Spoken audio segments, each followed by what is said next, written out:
Hi everyone, Jeremy Simon here with 3D Universe. As a follow-up to the other video I did on the Cyborg Beast 3D printed prosthesis, I wanted to do this video to show a little bit more in detail the specific part of putting the chords through the fingers. I understand that some people have a little difficulty with that, so I just wanted to give a little bit more of a close-up view of that part of the process specifically. So for this, there are two types of chords that we'll be using. The first type is a lift chord, and this is all spelled out in the instructions for the Cyborg Beast. This is the non-flexible chord that will be used for actually contracting or pulling the fingers in. Then there's the flexible bead chord that is also spelled out in terms of where you can buy this in the instructions. This is the flexible type that will be used for the other tendons, if you will, and used to return the fingers to their original position after being bent. You also have some basic tools. You probably want to have a good pair of needle nose, thin pliers to help sort of pulling strings through, something to cut the cords with. I like to have a lighter on hand for burning the ends of the cord to help them keep them from being so frayed. It helps to feed them through the channels more easily. And you probably want to have a straight pin or paper clip of some sort. Helps for getting the knots out of the little holes in the fingertips if you need to, or for pushing the cords through the channels if it's a little bit tight. And of course you need to have your 3D printed Cyborg Beast ready. This one has already been assembled, as you can see in the other video that I did on assembly. We have the pieces for the tensioner system, and that's what the cords, at least one set of the cords, will be attaching to, so that will be part of this process as well. So here we go. First thing I'm going to do is the flexible cords. So we're going to cut this into appropriate lengths. This cord is going to go through the fingers and down through to the underneath of the hand part and will be tied off underneath. So roughly 6 inches or so would be sufficient for each piece. I'm going to give myself a little bit extra just so it's easier to tie off. And then I'm going to go ahead and cut 5 pieces about that length.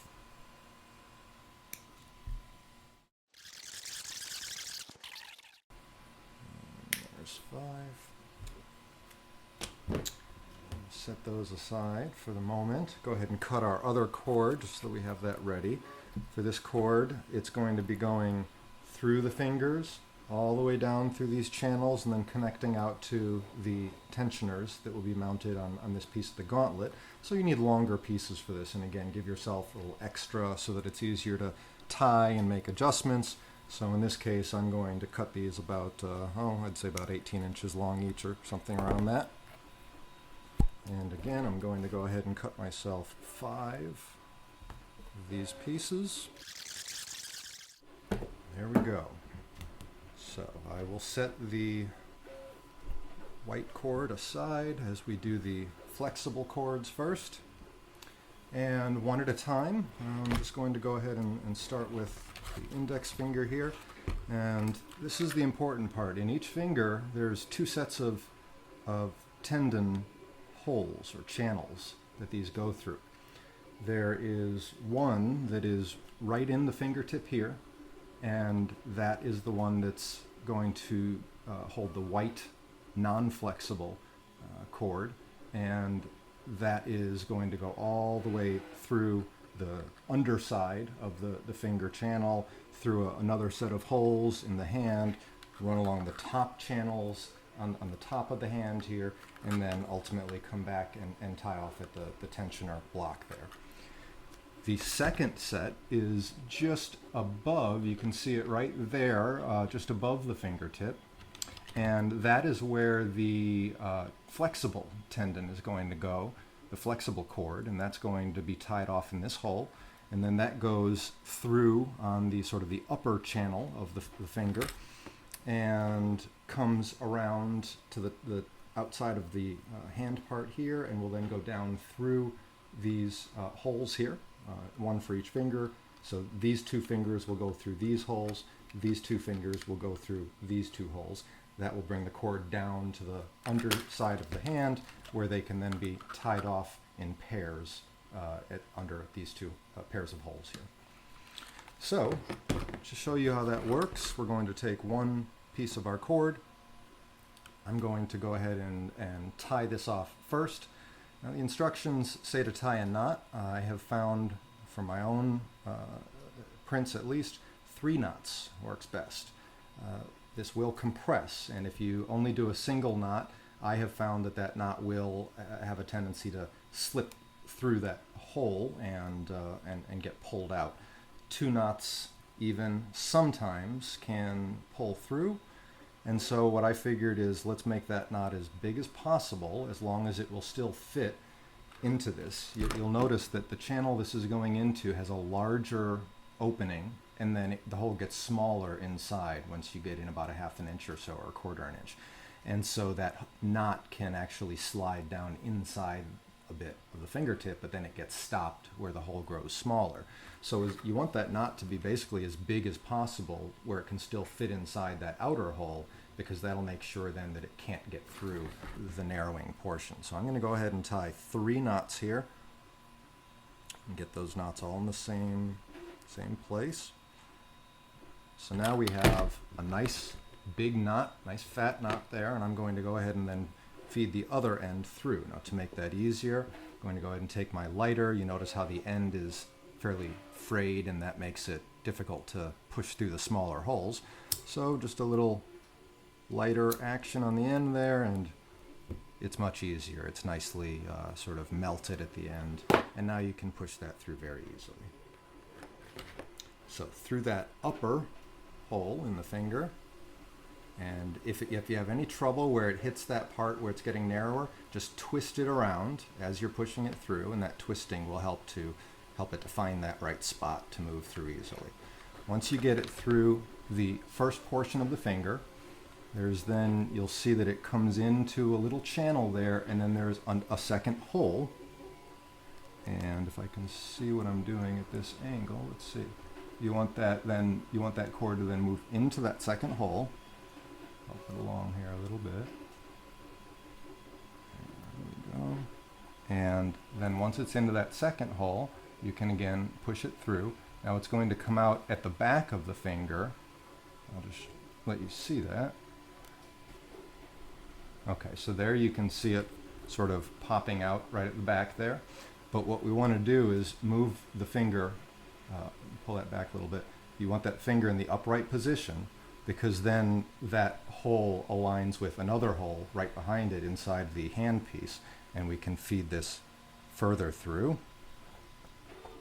And you'll see then that it comes out up here on the top of the handpiece. So now we're going to take that piece and we're going to feed it through the hole that's right next to it, to the underside of the hand.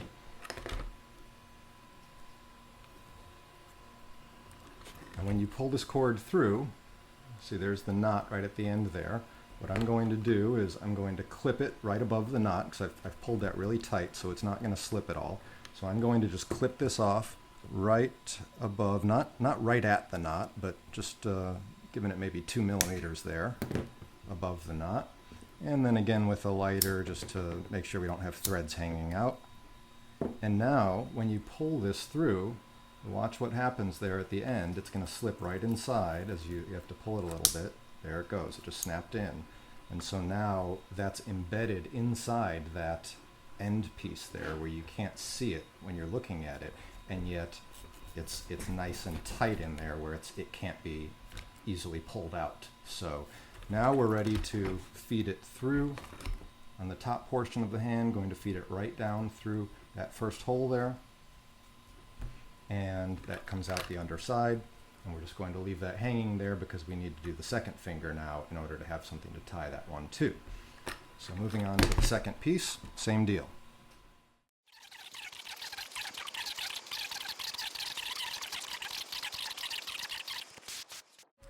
And now we have 2 fingertips where you can see, if you look down in there, the knots are seated nicely. You cannot see them from the outside through those holes, which is how it should be, but they're still very strong. This one again feeds down through the other hole here. bottom, you have these two coming out. Now you have to adjust the tension on these two fingers in order to get it to where the fingers can bend easily. There's not too much tension, but they are able to return to an upright position. Of course, holding it right side up. You want them to be able to return by themselves. So I'm going to go ahead and just tie a single knot to hold it in place, and then I'm going to pull it fairly snug to get some initial tension on there, and see what we have. So as you can see, the fingers are sitting fairly upright. You can bend them fairly easily, but they come right back to their original position. This one isn't going quite as far up, and that's not because of the cord. I can feel that there's a little bit of tension in this joint right here, a little friction, and so that's going to need a little bit more sanding there, but otherwise I think this tension level is pretty close. So I'm going to just tighten that up a little bit more.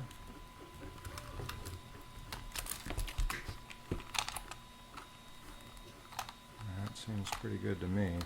So now I'm going to tie that off in a second knot, pull it nice and tight, and clip pretty close to the knot, and just a little bit of fire to neaten that up underneath, and there we go. Now you can see that you have a nice knot there where the tendon is tied off for these two fingers, the index finger and the middle finger. On this side you can see that all that's really visible is a little bit going through these channels here, and then the little bit that's going across, or otherwise it's pretty well nicely hidden. So that's the first two fingers there, and we're going to repeat that process exactly for these next two fingers.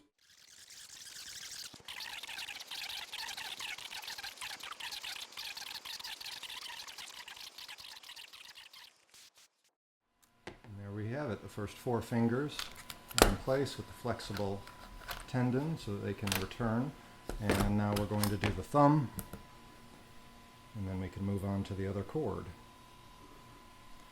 The process for the thumb is really just the same. I'm going to put a triple knot, maybe even a quadruple. Alright, so now for the thumb, we want to run this through, again, the upper of the two channels. So again, we have, turn this over for a better view, on what would be the top of the thumb here on the slanted part. There's the upper hole where the flexible cord is going to go, and then down towards the tip, right on the tip of the finger there, is another channel that runs along the bottom of the underside of the thumb, and that's going to be for the non-flexible cord. So we're going to go ahead and put the flexible cord through this upper channel. As you go in to that, through the first part, you'll see that the second part here also has a hole that the cord just goes right on into. And once we get through that, we've got sticking a little bit on something inside there. So if you can't wiggle it through, if you can't twist it through, then your next step is to just take that out and just clean the hole out a little bit, and try using just a straight pin here. There's just probably a little bit of plastic on the edge that it's catching on, so you can just sort of try cleaning that out a bit. Let's see if that's better.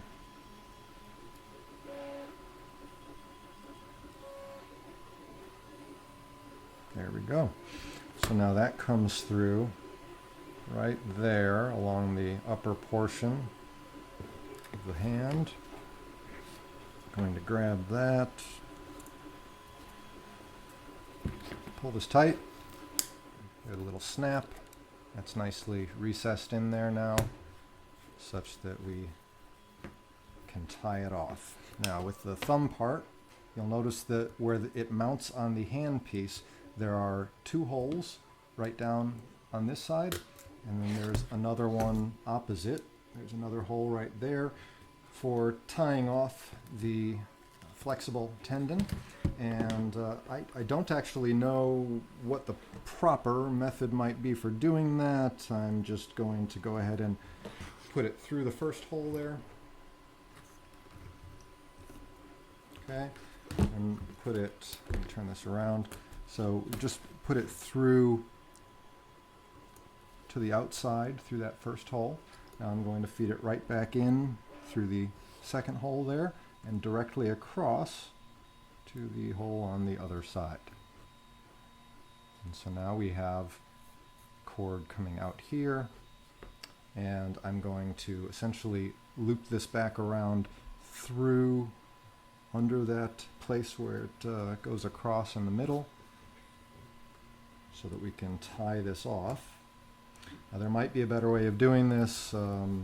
It wasn't specified exactly in the instructions, so I'm just taking my best guess here. Now, before I knot that a second time, or even a first time, I'm going to check the tension. Again, we want that to be fairly easy to bend, but it should return nicely, just as it is to the return position. That seems pretty good there. So I'm going to go ahead and try to tie this off now. Now, this can be a little tricky getting in through there. I found that sometimes needle nose pliers can be helpful in doing this part.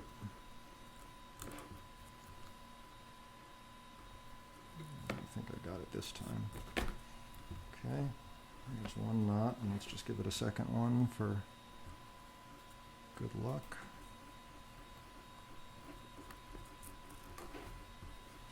Okay. Tension still seems good. I'm going to go ahead and snip this off and clean that a bit. Alright, so there we have the thumb tied off to the block, and the fingers are working. So that's it for the first type of cord, the flexible cord.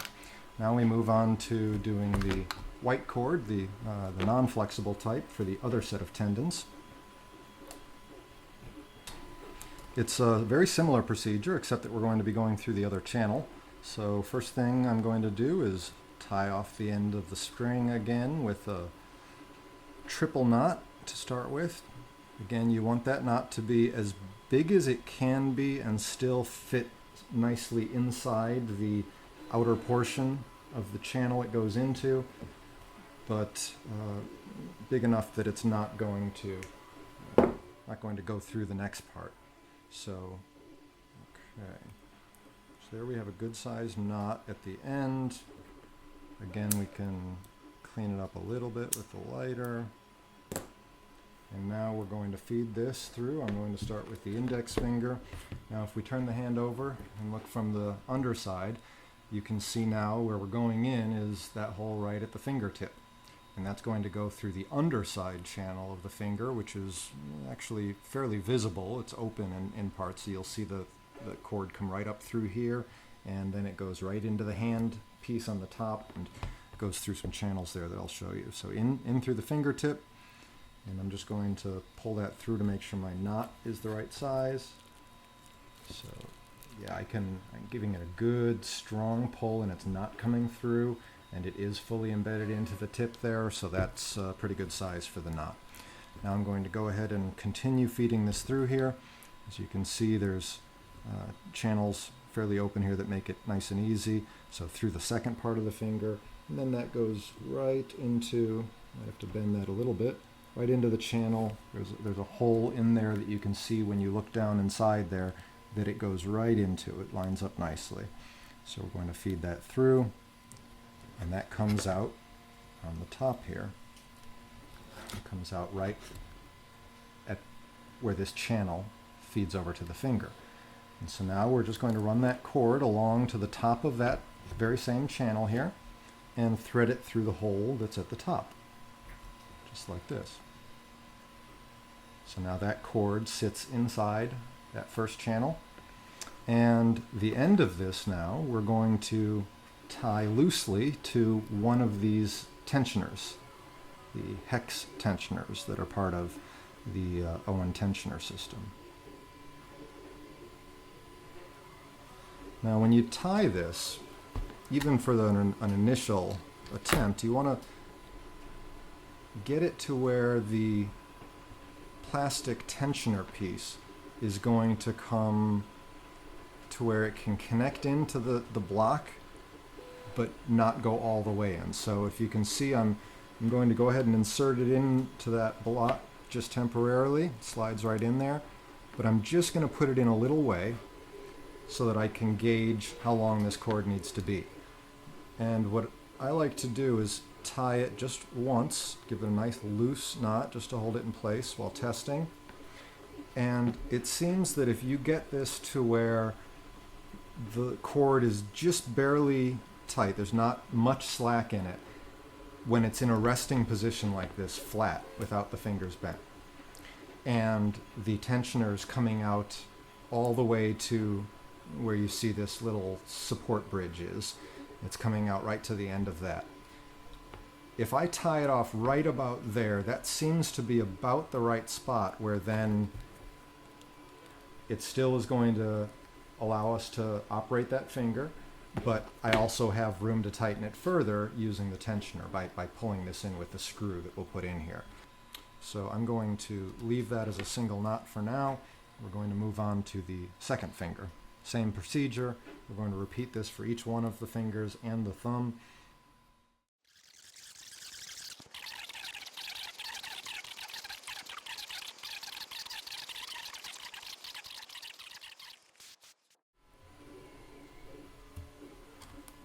Okay, now we just have the thumb. Same procedure here, starting with 3 knots in the end.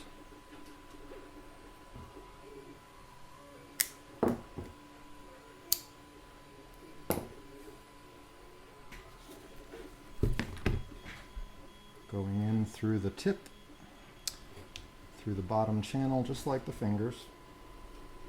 That feeds into another hole that lines up in the hand. And you'll see that comes right out in that channel on top. Okay. That also has a hole at the back of that channel that feeds right through then to the back of the hand, right by the other pieces. Then we go to another tensioner piece, and we do the same thing as we did for the others. Now we just need to do our final adjustments on the tensioning for these non-flexible cords. We need to adjust this one a little bit.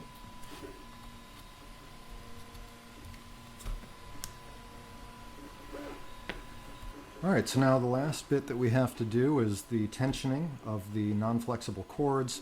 So the first part of that is to insert our screws on the other end of the tensioner block. So the screws go in this end, they connect in with these sleeves, the hex sleeves that fit in there, and then as you tighten the screw, it's going to pull these in, causing those lines to tighten.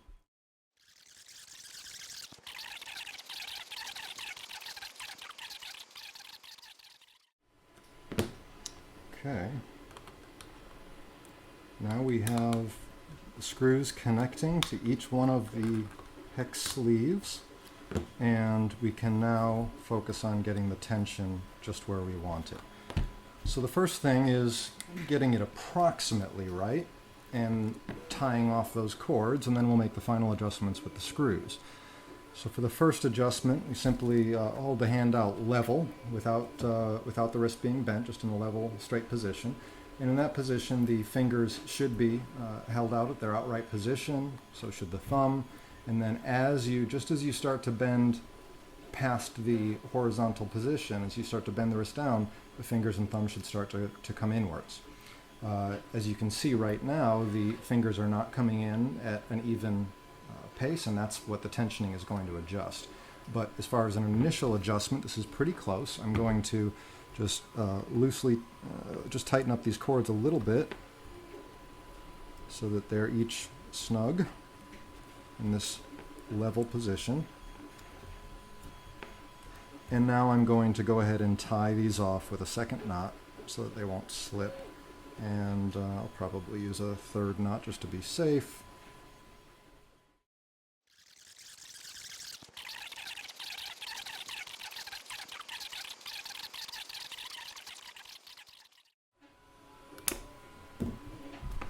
Alright, so now we have the basic tensioning done, but as you can see, it's still not where it needs to be. Those fingers are still not coming down in unison. So the next part is to adjust using these screws in the back, and all you have to do is individually tighten or loosen each of these as you test until the fingers are responding in unison and coming down at an equal pace. So it looks to me like the middle finger is pretty good. I'm going to tighten up the others to match that a little bit more.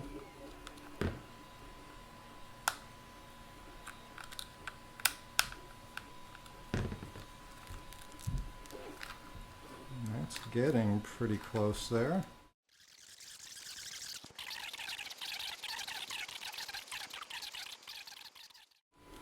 I might need a little bit more fine-tuning, but that is the basic process.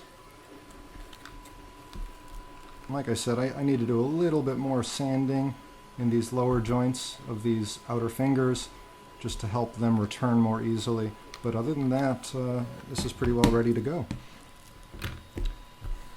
Hope that was helpful. Good luck, and let me know if you have any questions. Thanks, everyone.